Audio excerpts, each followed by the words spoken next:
राधे राधे, हरे कृष्णा। स्वागत है आपका आपके अपने चैनल एवरीथिंग इस राधा कृष्ण में। तो आज हम आपके समक्ष लेकर आए हैं पुरुषोत्तम मास के छठे दिन का अध्याय और महात्म्य। इसको आप ध्यान से सुनिएगा। पुरुषोत्तम मास के छठे दिन का महात्म्य अत्यंत पवित्र माना गया है। इस दिन भगवान विष्णु की पूजा, व्रत, दान और कथा श्रवण करने से विशेष पुण्य प्राप्त होता है। मान्यता है कि जो व्यक्ति श्रद्धा से भगवान का नाम जपता है उसके पाप नष्ट होते हैं और जीवन में सुख शांति आती है। इस दिन गरीबों को अन्न, वस्त्र और जल का दान करना शुभ माना जाता है। माता लक्ष्मी की कृपा उस घर पर हमेशा बनी रहती है। पुरुषोत्तम मास का यह दिन भक्ति संपन्न और सेवा का संदेश देता है। अब हम सुनेंगे छठे दिन की कथा। राजा चित्रकेतु की कथा पुराणों में बहुत प्रसिद्ध है।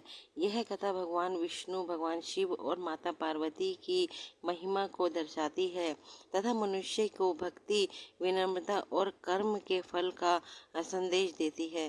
पुरुषोत्तम मास के समय इस कथा का श्रवण और पाठ विशेष पुण्यदायक माना जाता है।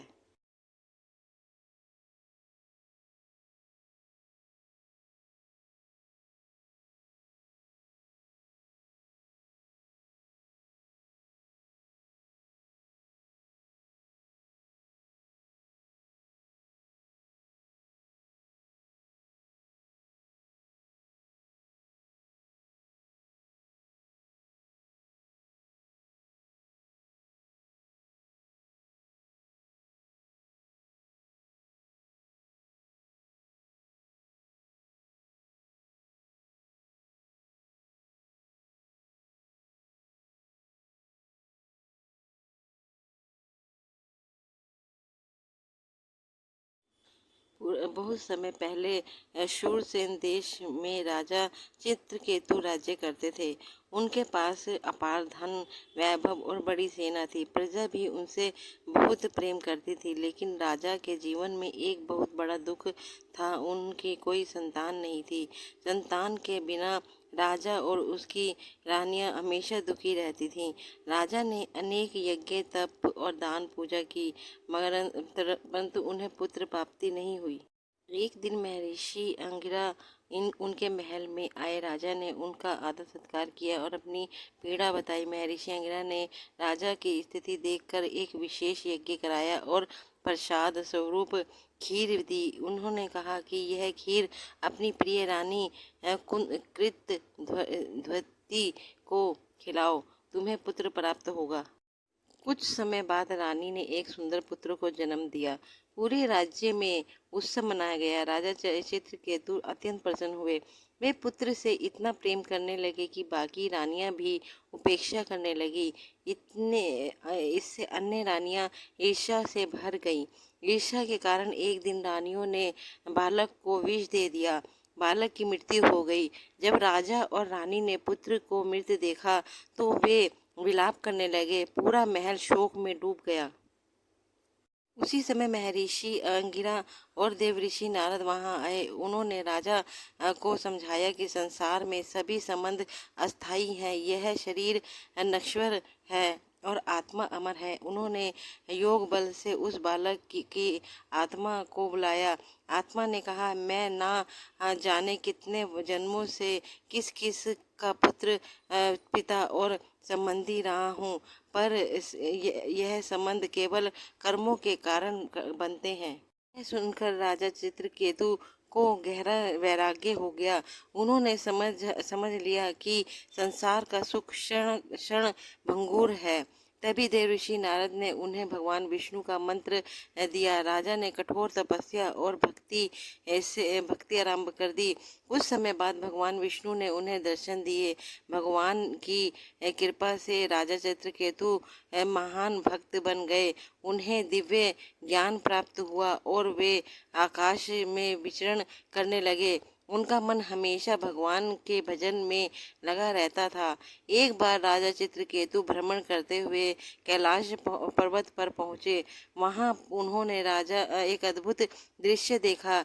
भगवान शिव सभा में बैठे हैं और माता पार्वती उनके गोद में विराजमान थीं।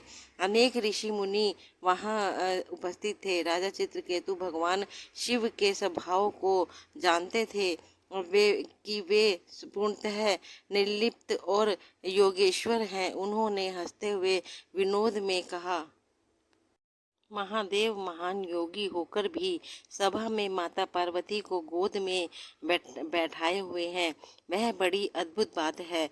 भगवान शिव राजा की बात का वास्तविक भाव समझ गए। वे मुस्कुराने लगे, क्योंकि चित्रकेतु के मन में कोई अपमान नहीं था, लेकिन माता पार्वती को यह बात उचित नहीं लगी। उन्होंने इसे भगवान शिव का अपमान समझा।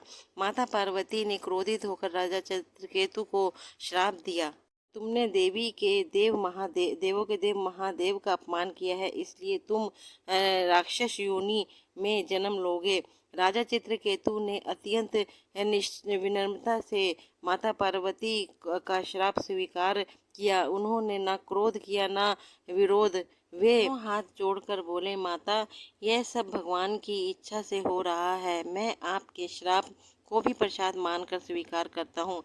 राजा की विनम्रता देखकर भगवान शिव ने माता पार्वती से कहा, देखो देवी, सच्चे भक्त का हृदय कैसा होता है।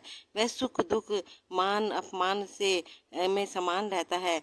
श्राप के प्रभाव से अपने अगले जन्म में राजा चित्रकेतु वृत्रासुर के रूप में जन्म लिया। यद्यपि वह राक्षस योनि में थे, फिर भी उनके हृदय में भगवान विष्णु की भक्ति बनी रही। अंत समय में उन्होंने भगवान का स्मरण किया और मोक्ष को प्राप्त किया। ये कथा हमें कई महत्वपूर्ण शिक्षाएं देती है। संसार के सभी संबंध अस्थायी हैं। ईर्ष्या और द्वेष विनाश का कारण है। सच्चा भक्त हर परिस्थिति को भगवान की इच्छा मानकर स्वीकार करता है। विनम्रता और भक्ति से मनुष्य मोक्ष प्राप्त कर सकता है। भगवान शिव और माता पार्वती का सदैव सम्मान करना चाहिए। पुरुषोत्तम मास में इस कथा का श्रवण करने से मन में भक्ति उत्पन्न होती है और भगवान विष्णु तथा भगवान शिव की कृपा हमेशा अपने भक्तों पर बनी रहती है। तो ये थी आज की कथा और उसका महात्म्य। अगर पसंद आया तो प्लीज़ वीडियो को लाइक कीजिएगा, चैनल को सब्सक्राइब कीजिएगा और अपने दोस्तों और रिश्तेदारों के साथ शेयर भी कीजिएगा। राधे राधे। जय श्री हरि। ओम नमो शिवाय।